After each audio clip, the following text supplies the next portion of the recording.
नमस्ते प्यारे बच्चों, कैसे हैं आप लोग। तो स्वागत है आपके अपने परिवार रोजगार सारथी में। मैं राजेश कुमार। उम्मीद है आप सभी अच्छे होंगे, जबरदस्त होंगे। एक बार बताइए आप सब कैसे हैं, कमेंट बॉक्स में बता दीजिए आप सब कैसे हैं। उम्मीद करता हूँ आप सब बढ़िया होंगे, अच्छे से अपने प्रिपरेशन कर रहे होंगे एसएससी एमटीएस के लिए और जीडी के लिए। एमटीएस का एग्जाम आपका चल रहा है और जीडी का आपका आने वाला अपकमिंग एग्जाम होगा दोस्त। तो उम्मीद करूंगा सभी बच्चे अच्छे से प्रिपरेशन कर रहे होंगे, दिल दिल से मेहनत कर रहे होंगे। ओके, मन लगा के मेहनत कर रहे होंगे अपने सपनों को साकार करने के लिए।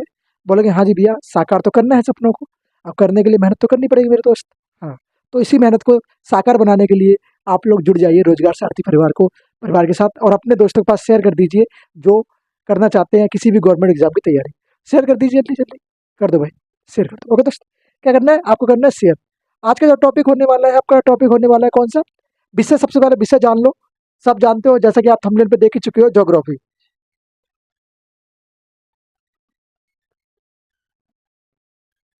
जियोग्राफी।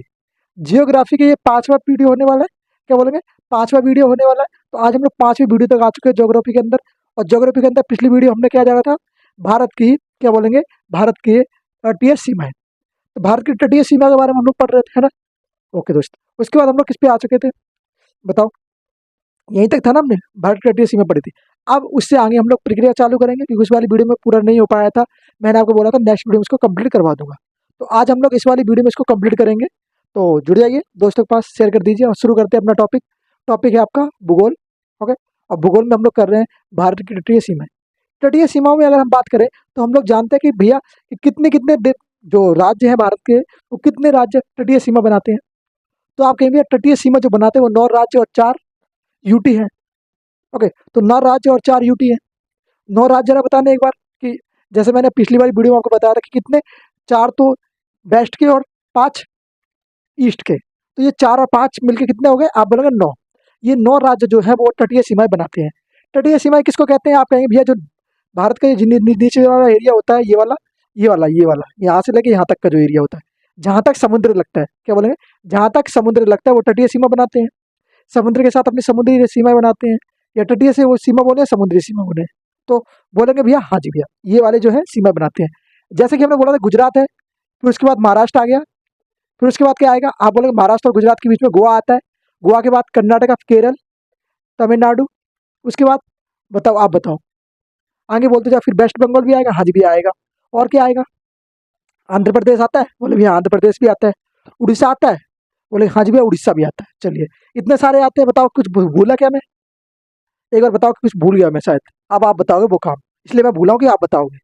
अब एक एक चीज और आती है कि हमने पिछली वीडियो में क्या किया था, हम लोगों ने किया था क्या कि 4 यूटी। 4 यूटी कौन कौन से थे, आप बोलेंगे भैया Pondicherry, okay, Daman and Diu, Lakshadweep, और एक यूटी कौन सा था, एक यूटी मुझे आप बताओगे कौन सा था। दादर, दादर, दादर नागर हवेली। तो ये 4 यूटी थे जिनको हम लोग पढ़ना था और जिनके बारे में हम लोग जानना था। जान चुके थे सब कुछ हम लोग इनके बारे में। हाँ जी भैया, इनफ कंप्लीट हो चुका था ये वाला। ओके, अब विस्तार से शुरू करते हैं आगे के बारे में। अब हम लोग बात करेंगे समुद्री सीमाओं के बारे में। भारत की समुद्री सीमा, भारत की समुद्री सीमा।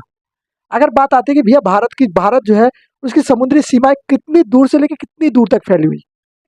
अगर हम बात करते हैं कि हम लोग को अगर जो समुद्र में वर्चस्व है, हम लोग कहाँ तक अपना राज्य जमा सकते हैं समुद्र के अंदर। फिर उसके बाद से जैसे बोला जाता है 200 किलोमीटर के बाद से किसी का भी समुद्र पर राज्य नहीं होता है, उस पर कोई भी अपना राज्य कर सकता है। तो भैया इसके बीच में किस किसका राज्य होता है, वो सब बातें करेंगे। क्या नाम जाना जाता है उसको, संलग्न क्षेत्र बोलते हैं, कौन सा क्षेत्र बोलते हैं, वो सब बातें करी जाएंगी आगे की ओर। ओके, धीरे धीरे बढ़ते जाइए आगे की ओर। अगर हम बात करें समुद्र के बारे में, सबसे पहले जान लो समुद्र। समुद्र की सीमा जो है उसे मापते कैसे है। समुद्र सीमा जो है कि हम जैसे तो नॉर्मल हम लोग दूराई मापते हैं, कैसे मापते हैं, यहाँ से लेके यहाँ तक कितना बोलेंगे हम, 1 किलोमीटर बोलते हैं। तो समुद्र को हम लोग कैसे मापते हैं, समुद्र के अंदर हम लोग लंबाई कैसे नापते हैं, चौड़ाई कैसे मापते हैं, दूरी को कैसे नापते हैं। तो समुद्र के अंदर जो दूरी नापी जाती है उसको बोलते हैं नॉटिकल माइल। कौन सी माइल, आप बोलेंगे नॉटिकल माइल। एक नॉटिकल माइल में कितने किलोमीटर होता है, तो आप बोलेंगे एक नॉटिकल माइल में 1.852, क्या बोलेंगे, 852, 1.852 किलोमीटर होता है कितने में, एक नॉटिकल माइल के अंदर। इसको हम समुद्री सीमाएं बोलते हैं और जिसको मापा जाता है। ओके दोस्त, तो क्या कहेंगे, आप कहेंगे भैया एक नॉटिकल माइल, ओके, एक ये हो गया एक नॉटिकल माइल, ये हो गया क्या, एक नॉटिकल माइल। अब एक नॉटिकल माइल में, सॉरी माइल, एक मिनट,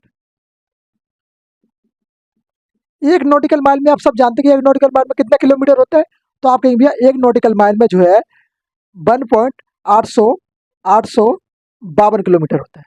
ये जो है ये होता है एक नॉटिकल माइल के अंदर। इसको नापने में याद रखना कि भैया कितने नॉटिकल माइल से कितना बनता है, कितने नॉटिकल माइल से कितना किलोमीटर में डिवाइड किया जाता है। तो आप बोलेंगे भैया एक नॉटिकल माइल को जो है हम लोग कितना बोलते हैं, 1.852 किलोमीटर। ओके, समझ गए। ओके भैया, यहाँ तक कोई से कोई डाउट तो नहीं है।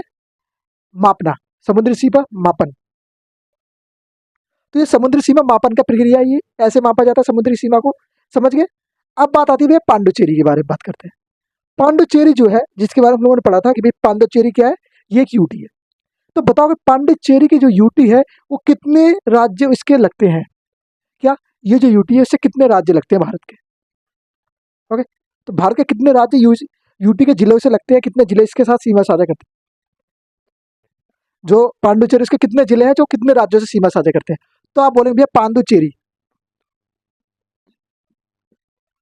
क्या बोलेंगे आप, कहेंगे पांडुचेरी, पांडुचेरी के, जिसे हम क्या कहते हैं, यूटी कहते हैं। पांडुचेरी के क्या कहेंगे, पांडुचेरी के चार जिले, चार जिले क्या करते हैं, ये भारत के, क्योंकि पांडुचेरी भारत का हिस्सा है, हाँ जी, तो भारत के जो है कितने राज्यों से सीमा साझा करता है। तो आप बोलेंगे तीन राज्यों के साथ, तीन राज्यों से, तीन राज्यों में स्थित है, में स्थित है। तो पांडुचेरी किन राज्यों से मिलकर बना है, इन तीन राज्यों से मिलकर बना है। इनके ये चार जिले जो है इन तीन राज्यों से अपने साथ मिलते हैं, ओके, अपने साथ सीमा साझा करते हैं। अब बात आती है तीन राज्य कौन कौन से हैं, चलो आ जाओ एक बार। पांडुचेरी के जो तीन क्या चार राज्य है ना, जो जिले हैं पांडुचेरी के चार जिले, ये कहाँ कहाँ पड़ते हैं। आंध्र प्रदेश में क्या इसका हिस्सा पड़ता है, बोले हाँ जी भैया हिस्सा पड़ता है। मैपिंग, चलो इसी मैप पे समझा देता हूँ, इसी मैप पे समझ लो एक बार। क्या कहेंगे, आप थोड़ा इधर आ जाइए, इसकी इधर की हो जाइए, पहले तो पहले आप आइए इधर की ओर। तो इधर क्या पड़ता है, इधर इसका जो जिला है पांडुचेरी का, उसको कहते हैं यमन। यमन जिला है जो है भारत के किस राज्य में पड़ता है। तो आप बोले यमन जिला जो है वो ये पड़ता है आंध्र प्रदेश के अंदर। कौन से प्रदेश में, आप बोले भैया आंध्र प्रदेश में पड़ता है ये वाला यमन जिला, जो कि पांडुचेरी का जिला है। राज्य किस में पड़ता है, आप बोलेंगे आंध्र प्रदेश के अंदर आता है ये। उसके बाद आप तो थोड़ा सा नीचे आओगे, थोड़ा सा जब नीचे आते हैं तो आप जानते हैं कि भैया वो एक पांडुचेरी का राज्य पड़ता है, उसको पांडुचेरी कहते हैं। क्या कहते हैं, पांडुचेरी, क्या कहते हैं, पांडुचेरी।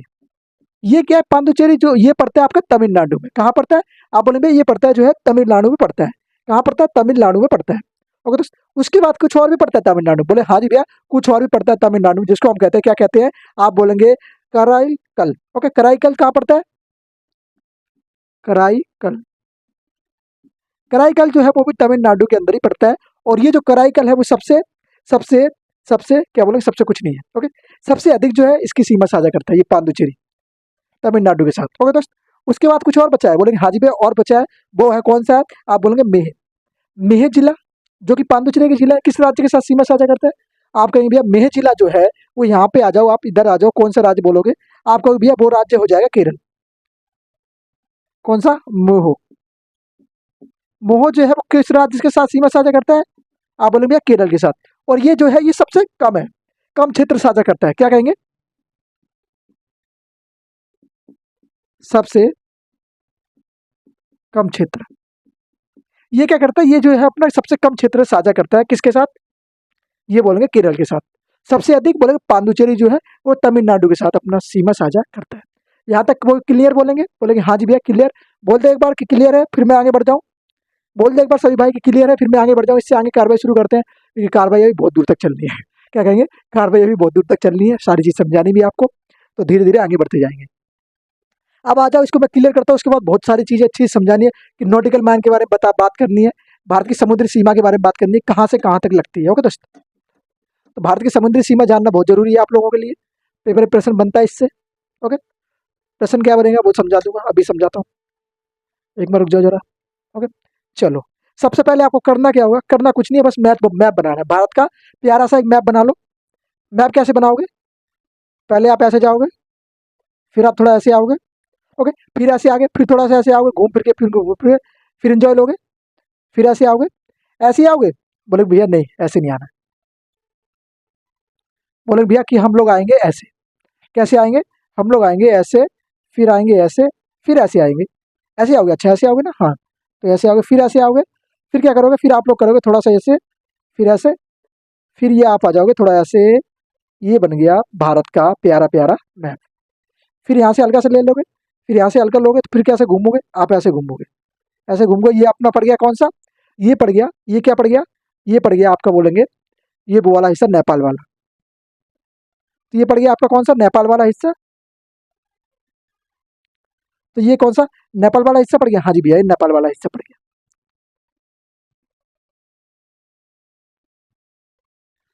तो ये पड़ गया नेपाल वाला हिस्सा, ये हम लोग समझ गए। थोड़ा मैप परफेक्ट नहीं है बट समझ जाओ, फीलिंग को समझो दोस्त। ओके, लो आप परफेक्ट बना दिया, सही है, अभी सही है। ये हो गया आपका भारत, क्या बोलेंगे, ये हो गया अपना सबका, आपका सबका, मेरा तेरा प्यारा भारत। ओके दोस्त, अब इस भारत के अंदर हम लोग बात करेंगे, प्रक्रिया करेंगे चालू। प्रक्रिया क्या होती है, हम लोग जब सब जानते हैं कि नॉटिकल माइंड में क्या होता है, भारत की सीमाएं रेखा बात करते हैं। भैया यार इसको थोड़ा छोटा करना पड़ेगा मैं आपको, क्योंकि थोड़ा स्पेस कम मिल पाएगा ना चीज़ों के बारे में समझाने में। तो चलो छोटा सा मैप बना लो, इसको थोड़ा छोटा कर लो। ओके, ये हो गया, ये भारत का मैप हो गया, हाँ जी भारत का मैप हो गया। अब शुरुआत करते हैं प्रक्रिया के बारे में। सबसे पहले बात करती है जो रेखा आती है, ये जो रेखा आती है ये, इसको हम लोग क्या कहते हैं, यहाँ से यहाँ तक, इसको तो हम लोग कहते हैं आधार रेखा। किस रेखा के नाम से जाना जाता है इसको, आधार रेखा। क्या कहेंगे, आप सब कहेंगे भैया जो ये रेखा जाती है सब भारत की होते हुए उसको कहते हैं हम लोग आधार रेखा, जो शुरुआत की रेखा है, जो नॉर्मल खिंची हुई रेखा जिससे हम लोग भारत का मैप बनाते हैं, वो रेखा कौन सी है, आधार रेखा है। उसके बाद एक और रेखा जाती है जिसको कहते हैं ये वाली रेखा, ये, इस रेखा को क्या नाम दिया गया, आप कहेंगे इसको संपूर्ण रेखा। संपूर्ण अधिकार जो भारत का है, इस रेखा तक है, क्या बोलेंगे, संपूर्ण जो अधिकार है भारत का, इसके अंदर कोई देश, दूसरा देश नहीं आ सकता। दूसरा व्यक्ति कोई दूसरे देश का प्रवेश करेगा तो उसके लिए क्या चाहिए, वीजा चाहिए होगा। बोले हाँ जी, दूसरे देश का कोई व्यक्ति प्रवेश करेगा तो उसके लिए वीजा लगेगा। यहाँ तक संपूर्ण अधिकार हो गया, हाँ जी भैया संपूर्ण अधिकार हो गया। अब हम लोग इस भारत को समझेंगे, जो समुद्री माइल है उनको 5 लाइन में समझेंगे। कौन कौन सी लाइन, 5 रेखाओं के बारे में, 5 रेखाओं के बारे में बात करेंगे। सबसे पहले आ जाओ पहली रेखा, जो कितने से कितने किलोमीटर तक रहती है नॉटिकल माइंड में। पहली रेखा, पहली रेखा जो है वो है कितनी, 12 किलोमीटर। क्या बोलेंगे, 12 नॉटिकल माइल, क्या बोलेंगे, 12 नॉटिकल माइल। रेखा का नाम क्या रहेगा, आप बोलेंगे भैया प्रादेशिक क्षेत्र। कौन सा क्षेत्र रहता है ये रहता है प्रादेशिक समुद्री क्षेत्र। ये कितना किलोमीटर रहता है, आप बोलेंगे 12 नॉटिकल माइल। आप किलोमीटर लगा लो कितना हो सकता है, एक नॉटिकल माइल में कितना किलोमीटर होता है, आप बोलेंगे भैया 1.852 किलोमीटर। ओके दोस्त, क्या नाम दिया इस रेखा को,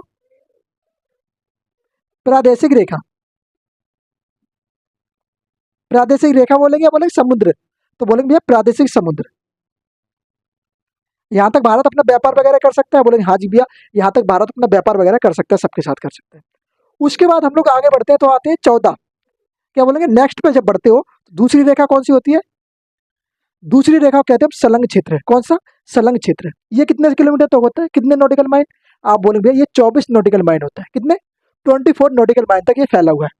तो इसका क्या कहेंगे आप, 24 नॉटिकल माइल। ओके, तो नॉटिकल माइल इसको क्या नाम दिया गया, आप कहेंगे संलग्न क्षेत्र। कौन सा क्षेत्र, यहीं पे लिख लो क्योंकि यहाँ पे जगह नहीं मिलेगी ना। कौन सा क्षेत्र, आप बोलेंगे संलग्न क्षेत्र, संलग्न क्षेत्र। ये संलग्न क्षेत्र हो गया, यहाँ समझ गए, यहाँ तक संलग्न क्षेत्र के बारे में बात कर ली। अब उसके बाद आती है एक और रेखा, एक और रेखा आती है, हाँ जी भैया एक और रेखा आती है जिसको हम लोग कहते हैं जो 200 किलोमीटर तक फैली हुई है। 200 किलोमीटर नहीं बोलेंगे हम लोग, बोलेंगे नॉटिकल माइल। कौन सी माइल, 200 नॉटिकल माइल। तो ये हो जाएगी आपकी 200 नॉटिकल माइल। इस रेखा को क्या नाम दिया गया, आपके भी इस रेखा को जो कहा जाता है वो कहा जाता है अनन्य, अनन्य आर्थिक क्षेत्र। अनन्य आर्थिक आर्थिक क्षेत्र का मतलब क्या हुआ कि यहाँ तक जो है भारत व्यापार कर सकता है, यहाँ तक जो भारत का पूर्ण अधिकार है व्यापार कर सकता है, बाकी देश भी आके आके व्यापार कर सकते हैं। अब इसके बाद का जो क्षेत्र होता है ना, इस रेखा के बाद का क्षेत्र, उसमें किसी का अधिकार नहीं होता। यहाँ तक तो क्या है, भारत का अधिकार है, यहाँ तक भारत का अधिकार है क्षेत्र पे। ऐसे सभी के अंदर होता है, किसी किसी का आगे पीछे होता है। ओके, तो यहाँ तक 200 नॉटिकल माइल तक क्या होगा, भारत का समुद्र पे अधिकार है। यहाँ पे कुछ भी चीज आएगी तो वो भारत की होगी। अगर कोई जिसका कोई प्रमाण नहीं है, किसी की चीज नहीं है, अगर वो भारत के पास आती है तो भारत की ही होगी। तो ये क्षेत्र है वो वाला। उसको क्या कहते हैं, इसको कहते हैं अनन्य आर्थिक क्षेत्र। इसको अनन्य अनन्य आर्थिक आर्थिक क्षेत्र, इसको क्या नाम दिया गया, आप बोलेंगे इसको दिया जाएगा अनन्य आर्थिक क्षेत्र। समझ गए, अनन्य आर्थिक क्षेत्र इसको नाम दिया गया। हाँ जी भैया। इसके बाद जो सागर आता है उसको कहते हैं उच्च सागर। ये जो आखिरी लाइन गई है भैया, कौन सी लाइन, ये जो आखिरी वाली लाइन गई है, आखिरी, ये कितनी लाइन मैंने बोला, 4 लाइन में डिवाइड करेंगे, 1 2 3 और 4, 4 लाइन होगी। इसको हम लोग कहते हैं, क्या कहते हैं, इसको कहते हैं उच्च सागर। उच्च सागर, ये वही वाला जो मैं अभी आपको बता रहा था कि यहाँ तक किसी का अधिकार नहीं है, इसके बाद से किसी का अधिकार नहीं है। इस पे सभी का संपूर्ण अधिकार रहता है, कोई भी इस पे कुछ भी कर सकता है, इस पे संपूर्ण अधिकार है सभी का।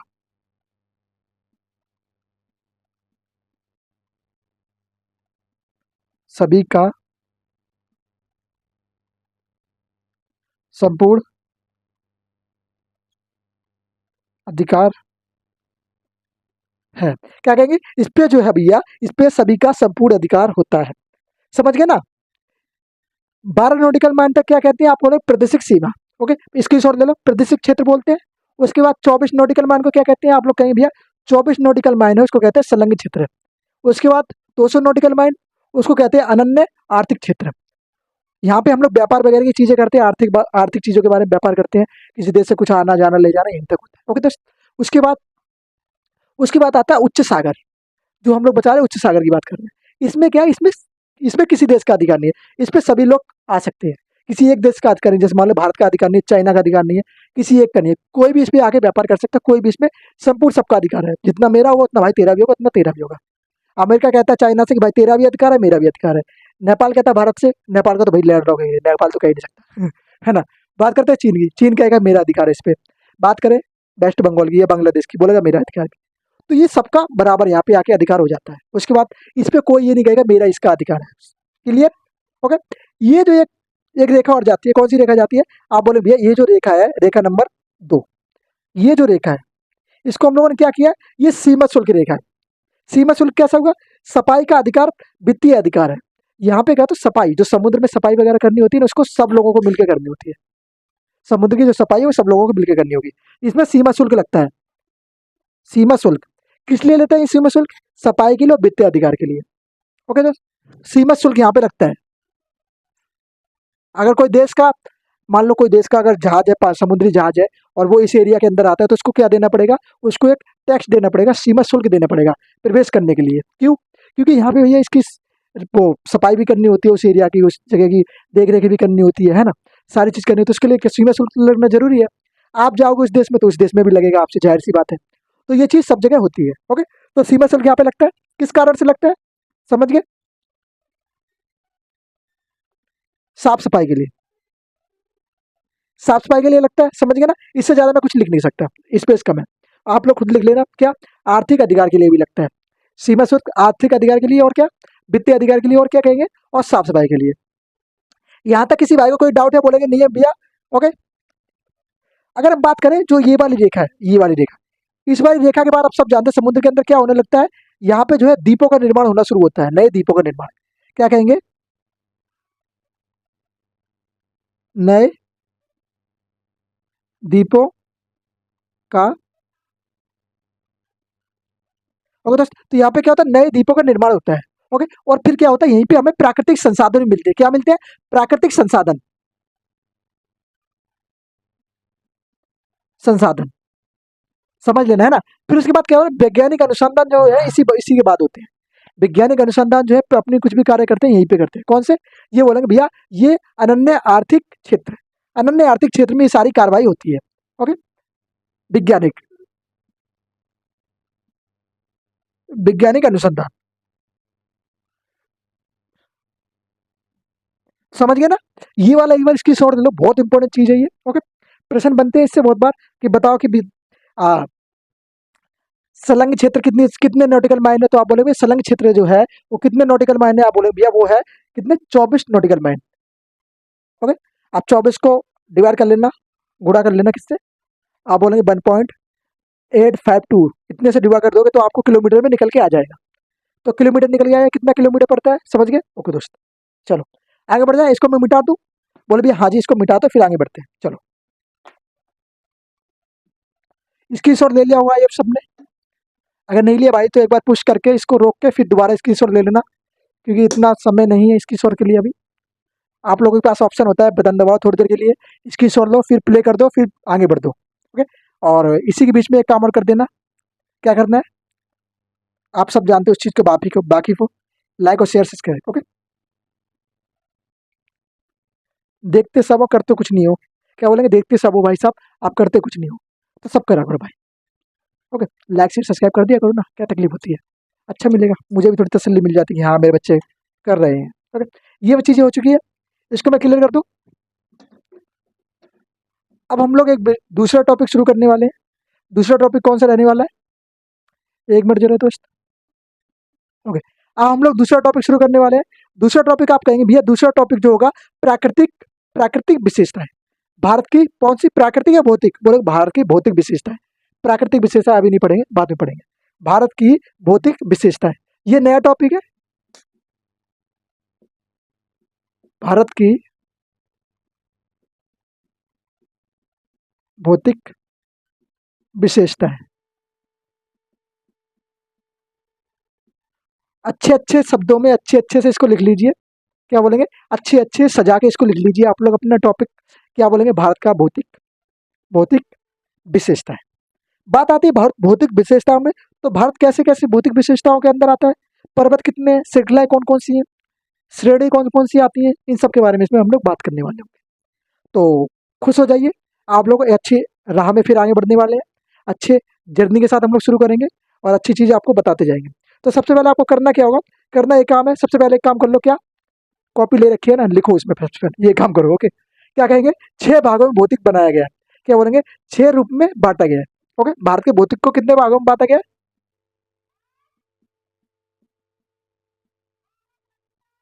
भारत के भारत के 6 भागों को में भौतिक रूप में बांटा गया है। क्या कहेंगे, भारत 6 भागों में, 6 भागों में क्या हुआ, भौतिक रूप से बांटा गया, 6 भागों में कैसे रूप में, आप बोलो भौतिक भौतिक रूप से बांटा गया है। कितने रूप से बांटा गया, आप बोले भैया 6 भागों में हम लोग भौतिक रूप से इसको बांटते हैं। अब वो 6 भाग कौन कौन से, कहाँ कहाँ किस किस एरिया में पड़ते हैं, उन सबको हम लोग समझेंगे भारत के मैप के माध्यम से। तो मैप बना लीजिए अपनी कॉपी में जल्दी से जल्दी। करना क्या होगा, आप सभी को एक मैप बनाना होगा, अच्छा सा प्यारा सा मैप। तो प्यारा सा मैप बनाने के लिए क्या करना होगा, वही कार्रवाई जो मैं हर बार करता हूँ, क्या करना है आपको। ओके दोस्त, तो ये कार्रवाई कर लीजिए। ओके, तो ये मैप बनाना थोड़ा अच्छे से सीख लीजिए, मैं भी थोड़ा अच्छे से सीख लूँगा। ओके, तो मैप बनाते हैं फिर अच्छे से काम करते हैं। चलिए 1 मिनट जरा, थोड़ा समय दीजिए, 2 मिनट का। तो ये भारत का बन चुका मैप। ओके, तो ये भारत का मैप हो गया, हाँ जी भैया भारत का मैप हो चुका है। अब भारत के मैप हम लोग कार्रवाई शुरू करते हैं, क्या अब हम लोग जानेंगे कि भैया,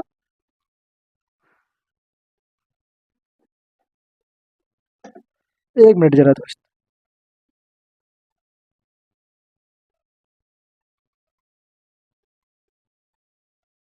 ये हो गया भारत का मैप, आज अच्छे से परफेक्ट बन गया। ओके, अब हम लोग बात करते हैं इनके क्षेत्रों के बारे में, डिवाइड करना शुरू करते हैं धीरे धीरे सभी क्षेत्रों। सबसे पहले आप आ जाओ इधर जम्मू कश्मीर की ओर, कौन से, कश्मीर की ओर। तो कश्मीर में आप जो ये लाइन सी बना रहा हूँ मैं, समझते जाना, ये लाइन सी जो है ये कौन सा क्षेत्र है, आप बोले भैया ये उत्तरी पर्वत का क्षेत्र है। कौन, जम्मू कश्मीर में कैसे पर्वत पाए जाते हैं, बोले भैया एरिया कैसा है, पर्वतीय एरिया है, क्षेत्र कैसा है, आप बोले पर्वतीय क्षेत्र है। तो हम लोग इसको क्या डिवाइड करते हैं, पर्वतीय क्षेत्र में, पर्वतीय क्षेत्र में, उत्तर के पर्वत, इसको हम लोग क्या कहते हैं भैया, उत्तर के पर्वत। समझ गए, इसको हम लोग क्या नाम दिए, आप कहेंगे भैया इसको जो हमने नाम दिया वो दिया उत्तर के पर्वत। समझ गए, ये उत्तर का पर्वत हो गया, हाँ जी भैया उत्तर का पर्वत हो गया। उसके बाद आप थोड़ा नीचे और आते हो, तो उसके बाद जानते हैं ये वाला एरिया, यहाँ से लेके, कहाँ से लेके, यहाँ से लेके यहाँ तक, यहाँ से लेके यहाँ तक जो एरिया है वो कैसा है, आप बोलेंगे ये वाला जो एरिया है वो मैदानी एरिया है। कैसा है? मैदानी एरिया। यहाँ पे क्या पड़ता है? मैदानी क्षेत्र है। ये मैदानी क्षेत्र कौन सा है? आप बोलेंगे उत्तर प्रदेश वगैरह ये सब मैदानी क्षेत्र है। बिहार वाला क्षेत्र कौन सा है? उत्तर प्रदेश। ये बिहार वाला क्षेत्र जो है वो कैसा क्षेत्र है? आप बोलेंगे ये मैदानी क्षेत्र है। ओके दोस्त, ये हो गया मैदानी। बोलेंगे हाँ जी भाई ये मैदानी हो गया। उसके बाद आप थोड़ा सा नीचे आओ, एक जगह ये बना लो। क्या बोलेंगे? ये जगह बना लो। यहाँ पे कैसा पड़ता है? आप लोग थोड़ा ऐसा ऐसे कर लीजिए, डिजाइन सा बना लीजिए अपने मैप में, तो ये समझने में थोड़ा आसान हो जाए कौन कौन सा क्षेत्र कैसा है। ये जो क्षेत्र होता है इसको कहते हैं, हम लोग क्या कहते हैं? इसको कहते हैं प्रायद्वीपीय पठार क्षेत्र। प्रायद्वीपीय पठार। ओके, तो ये कौन सा? आप बोलेंगे भैया प्रायद्वीपीय पठार है ये। पथरीला इलाका है थोड़ा। हाँ जी भैया, पठार। ये कौन सा एरिया? आप बोलेंगे भैया प्रायद्वीपीय पठार वाला ये एरिया। एक, दो, तीन। तीन भाग हम लोग लिख दिए, तीन भागों में डिवाइड हो गया। हाँ जी भैया। अब उसके बाद भी कुछ भाग है। बोले हाँ जी भैया बचा हुआ भाग। ये जो है, ये जो है, ये जो है, ये जो है, ये जो है, ये वाला एरिया यहाँ से ऐसे बिंदु बना लो। ओके, तो ये वाला जो एरिया है पूरा पूरा पूरा पूरा पूरा पूरा। ओके, तो ये वाला जो एरिया यहाँ से यहाँ तक, यहाँ तक नहीं, यहाँ से नहीं है, यहाँ तक, यहाँ तक। ओके, तो ये जो एरिया इसको क्या कहते हैं? आप बोलेंगे भैया इसको जो हम कहते हैं वो तटीय मैदान कहते हैं। कौन सा तटीय मैदान? कैसा? समुद्र के पास वाले इलाके, समुद्र के पास वाला मैदान क्या कहेंगे? तटीय मैदान। तटीय मैदान। कितने नंबर है ये? 4 नंबर हो गया। अब बचे के 2 मैदान। ओके, तो 2 मैदान कौन सा है? आप भैया यहाँ पे आ जाओ, यहाँ पे आ जाओ, यहाँ पे आ जाओ, यहाँ पे आ जाओ, यहाँ पे आ जाओ। चलो इसको तो कुछ और तरीके से लिखते हैं। इसको इसको स्टार बना लो, स्टार बना लो, स्टार बना लो, स्टार बना लो, स्टार। ये वाला जो एरिया है उसको क्या कहते हैं? आप लोग बोलेंगे भैया इसको मरुस्थलीय एरिया कहते हैं। क्या बोलेंगे? भारतीय मरुस्थल। रेगिस्तान वगैरह इस एरिया में, राजस्थान वगैरह। बोले भैया हाँ, और राजस्थान में क्या है? रेगिस्तान है। ओके दोस्त, तो इधर मरुस्थल वाला एरिया है। क्या कहेंगे? भारतीय मरुस्थल। तो भारतीय मरुस्थल कहाँ पड़ता है? आप कहेंगे भैया भारतीय मरुस्थल जो है वो इसी एरिया में पड़ता है। समझ गए? मरुस्थल के बारे में समझ गए? हाँ जी भैया, मरुस्थल के बारे में समझ गए। ओके, तो ये वाला हो गया। उसके बाद जो अंतिम बचता है उसको कहते हैं द्वीप समूह। यहाँ पे आप लोग जानते हैं अंडमान निकोबार द्वीप समूह है, इधर लक्षद्वीप समूह है। तो ये कौन सा? ये बोलेंगे द्वीप समूह। छठा नंबर कौन सा हो गया? आप बोलेंगे भैया द्वीप समूह। इसको हम लोग किसमें बांट रखा है? आप बोलेंगे द्वीपों के समूह में बांट रखा है। तो एक बार लिख लो इसको, स्क्रीनशॉट लेना चाहो ले लो, फिर मैं इसके आगे भी लिखवाऊंगा आपको। फिर अब इलाकों के नाम लिखवा दूंगा बकायदा एक serious wise, serial wise, sorry. चलिए पहली बात शुरू करें। पहला कौन सा? आप बोलेंगे उत्तर के मैदान। कौन से मैदान? आप बोलेंगे भैया उत्तर के मैदान। उत्तर के मैदान है पर्वत, बोले पर्वत। दूसरे नंबर पे कौन आता है? आप बोले दूसरे नंबर पे कौन हो गया? आप बोलेंगे उत्तर के मैदान। इसको उत्तर के मैदान भी लिख देना। ओके, उत्तर के मैदान ही कर देना, उत्तर के मैदान। उसके बाद तीसरे नंबर पे कुछ आता है? बोलेंगे हाँ जी, में तीसरे नंबर पर आता है पठारीय। क्या बोलेंगे? पठारीय प्रायद्वीपीय पठार। कौन सा? प्रायद्वीपीय पठार, भारतीय मरुस्थल। कुछ भी लिख लो भैया, तो भारतीय मरुस्थल लिख देते हैं। भारतीय मरुस्थल।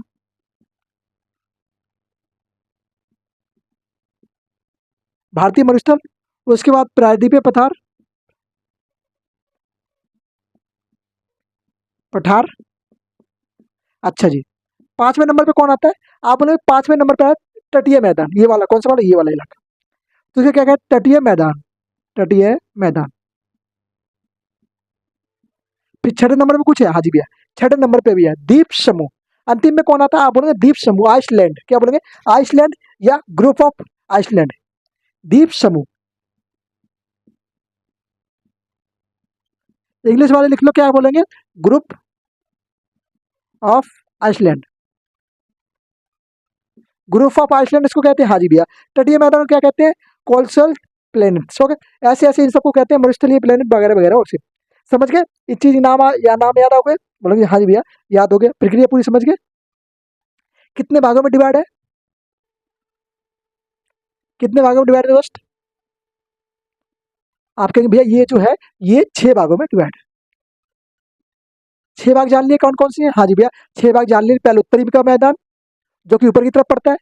उसके बाद सॉरी उत्तर का पर्वत। फिर बोलो उत्तर के मैदान जो कि इधर पड़ता है, उत्तर के पर्वत के जस्ट नीचे। फिर आप बोलेंगे भाई भारतीय मरुस्थल जो कि रेगिस्तान वाला एरिया है, वो कहाँ पड़ता है? गुजरात के एरिया में पड़ता है। हाँ जी भैया समझ गए।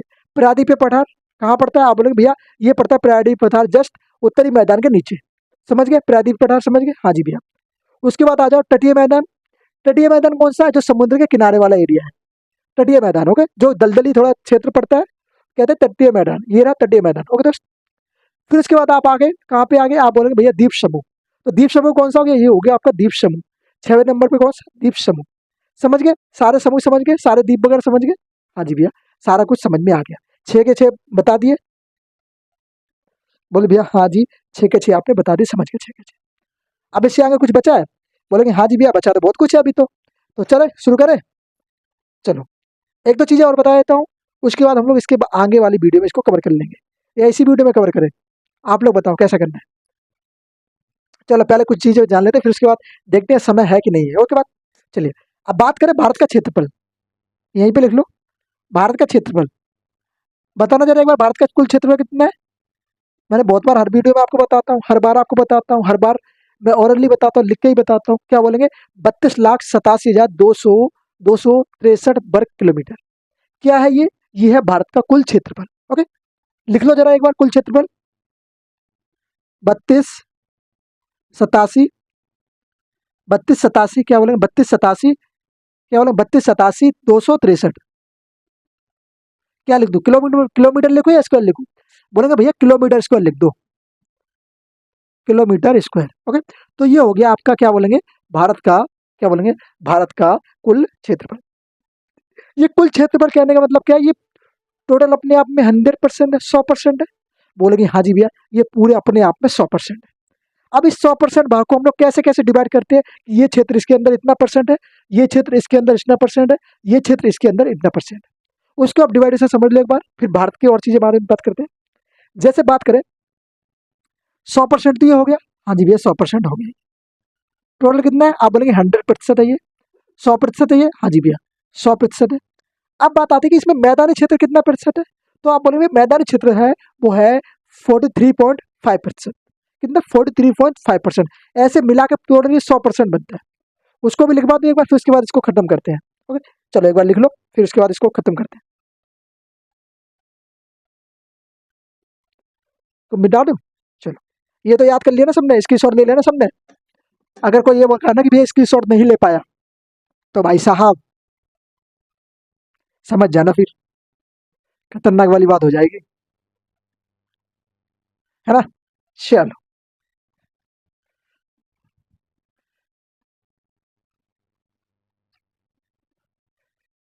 चलो दोस्त, आगे करते हैं आगे कार्रवाई।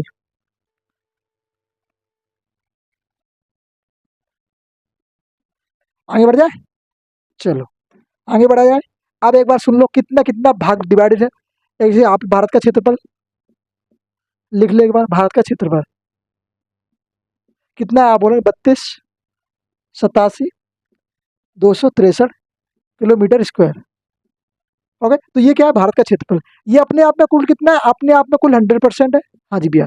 अपने आप में कुल कितना है? 100% है, हाँ जी भैया 100% है। अब 100% को हम लोग कैसे कैसे बांटते हैं कि कितना किस एरिया में ज़्यादा है, कितना किस एरिया में पड़ता है? अब बात करते हैं। सबसे पहले आता है मैदानी क्षेत्र, मैदानी इलाका। मैदानी इलाका में कितना है? आप बोलेंगे प्लेसिन एरिया, प्लेनिस एरिया। अब ये प्लेनिस एरिया जो है वो कितना है? आप बोलेंगे भैया 43.5%। क्या बोलेंगे? आप कहेंगे सर कि ये इतना परसेंट है, मैक्सिमम एरिया, मैक्सिमम एरिया है। क्या ये बोलेंगे आप? मैक्सिमम है ये।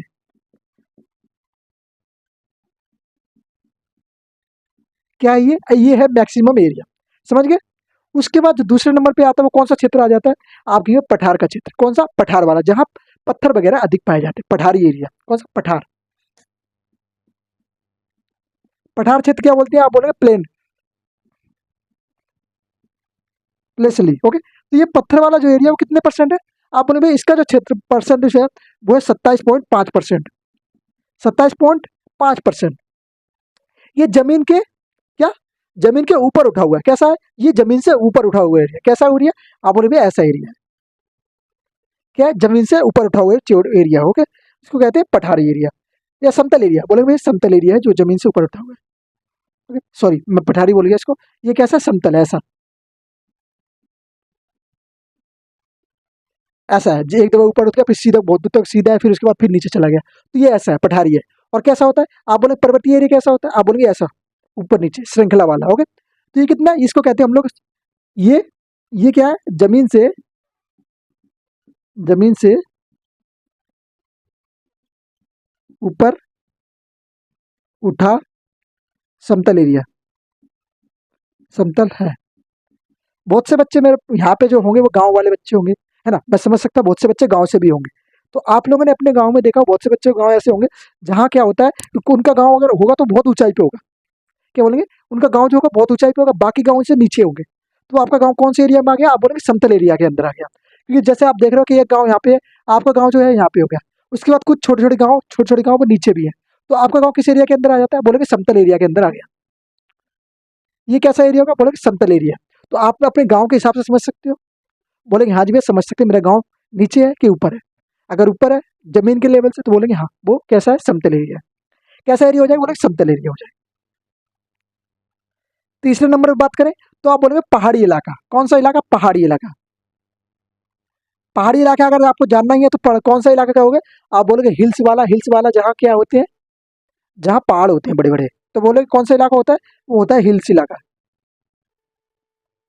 हिल्स वाला। इसका कितना प्रतिशत है, आप बोलेंगे 18.5% है। ये जो इलाका कितने प्रतिशत है, आप बोलेंगे 18.5% है। ओके, फिर उसके बाद एक और इलाका आता है जिसको कहते हैं पर्वतीय इलाका। हिल्स और पर्वतीय में थोड़ा बहुत अंतर है, ज्यादा अंतर नहीं है। किसको हिल्स कहते हैं, किसको पर्वत कहते हैं, वो समझ लेना एक बार। क्या बोलेंगे, पर्वत, माउंटेन्स। ये क्या भैया, ये माउंटेन्स है।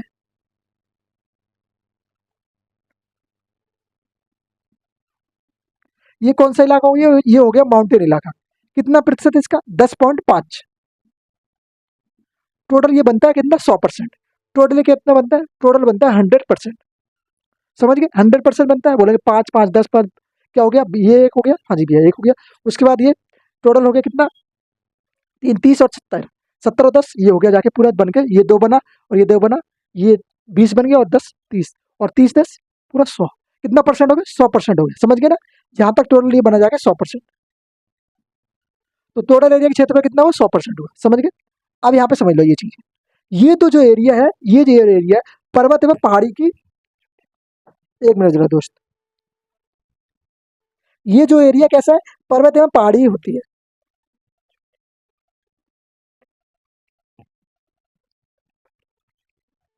ये जो एरिया है इसमें क्या होता है, इसमें जो पर्वत है ना और पहाड़ियां हैं, इनके क्या होती है, इनकी चोटियां होती हैं। चोटियां भी बताता हूँ कैसे होती हैं,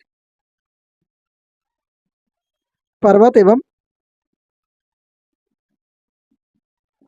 पहाड़ियों, क्या बोलेंगे, पर्वत एवं पहाड़ियों की चोटियां क्या होती है, चोटियां होती हैं। क्या होती है, चोटियां, चोटियां होती हैं। ओके, तो आप कहेंगे ये पर्वत एवं पहाड़ की क्या होती है, चोटियां होती हैं। अब चोटी होती कैसी है समझ लो एक बार। आप गए होंगे कभी पहाड़ में, तो आपने पहाड़ को कैसे देखा होगा, ऐसे देखा होगा, फिर गया, फिर थोड़ा सा नीचे आ गया, फिर कैसे आ गया, फिर ऊपर गया, फिर थोड़ा सा नीचे आ गया।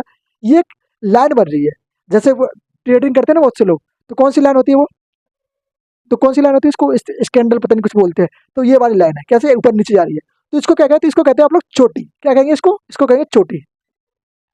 ये जो इलाका है वो चोटी वाला इलाका है। कौन सा, ये जो पड़ती है वो पड़ती है श्रृंग, चोटी। और जो नीचे होता है ये क्या होता है, ये पर्वत श्रृंखला है, ये श्रृंखला है, ऊपर नीचे जा रही है ना, श्रृंखला है, पर्वत श्रृंखला। समझ गए, ये कौन सा श्रृंखला है, आप कहेंगे भैया ये जो है ये पर्वत श्रृंखला है। अब बात आती है कि भैया पहाड़ी और पर्वत में अंतर क्या है, किसको हम पहाड़ी कहें, किसको पर्वत कहें। तो समझो, पर्वत कहने का तात्पर्य क्या है, पर्वत उसको कहेंगे जिसमें क्या होता है, जो 600 मीटर से ऊपर हो।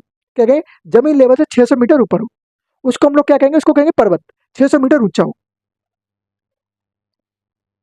600, इसको मैं पहाड़ी जैसा क्यों बना रहा हूँ भाई, 600 मीटर ऊंचा हो, उसको क्या कहेंगे, अधिक हो, उसको क्या कहते हैं, उसको कहते हैं पर्वत। ओके, इसको क्या कहेंगे, इसका लेवल बढ़ता हो। अगर 600 मीटर से कम है तो उसको हम लोग कह देंगे, क्या कहेंगे, अगर 600 मीटर से कम है तो उसको हम कहेंगे, क्या कहेंगे, पहाड़। पहाड़ या फिर पहाड़ी, पहाड़ या फिर पहाड़ी, आप जो कहना चाहो कह सकते हो, पहाड़ या फिर पहाड़ी उसको हम लोग कहेंगे। यहाँ तक समझ गए, बोले भैया हाँ जी भैया, यहाँ तक तो हम लोग समझ गए कि इसको जैसे अगर 600 मीटर से ऊंचा है तो उसको हम लोग कहेंगे पर्वत, और 600 मीटर से अगर नीचे है तो उसको हम लोग कहेंगे पहाड़ी। समझ गए, बोलेंगे भैया हाँ जी यहाँ तक तो समझ गए, अब इससे आगे और समझने वाली जरूरत है, बोलेंगे जरूरत तो बहुत सारी ज़्यादा जरूरी है सर, तो और चीज़ें भी समझा दूंगा अभी आपको। चलो पहले इसको क्लियर करो, फिर आगे देखते हैं कि समझाना है कि नहीं समझाना है, कि नेक्स्ट वीडियो में समझाएंगे उसको। मेरे हिसाब से अब नेक्स्ट वीडियो में ही करते हैं, क्योंकि यहाँ पे थोड़ा ज़्यादा हो जाएगा, फिर टाइम भी कम बचेगा आप लोगों के पास। तो उम्मीद करेंगे यहीं तक यहाँ रखते हैं आज। ओके, उसके बाद नेक्स्ट वीडियो में करते हैं कवर। बचा हुआ थोड़ा बहुत भाग है जिसमें पहाड़, उत्तर के पर्वतों के बारे में पढ़ेंगे हम लोग, फिर उसके बाद नीचे जो बात करी गई थी उनके बारे में पढ़ेंगे, कोरोमंडल वगैरह, इन सब पर्वतों के बारे में हम लोग बात करेंगे आराम से। तो उम्मीद है यहाँ तक सभी भाई को समझ में आ गया होगा। एक बार मेरे भाई बहन बताएंगे, शेयर शेयर नहीं बता दो एक बार कैसा लगा आपको आज की वीडियो, कैसी लगी आपको आज की वीडियो में चीज़ें समझ में। तो अगर समझ में आई है तो बता दीजिए एक बार मुझे, और कमेंट बॉक्स में जरूर कमेंट करके बताइए कि हाँ जी भैया समझ में आया, और लाइक शेयर सब्सक्राइब वो आपको करना होगा। ओके, तो कर दीजिए लाइक शेयर सब्सक्राइब। मिलते हैं नेक्स्ट वीडियो में। नमस्ते, जय हिंद, जय भारत। पढ़ते जरूर रहिए दोस्त, और अपने परिवार का सपना साकार करिए। ओके, चलिए।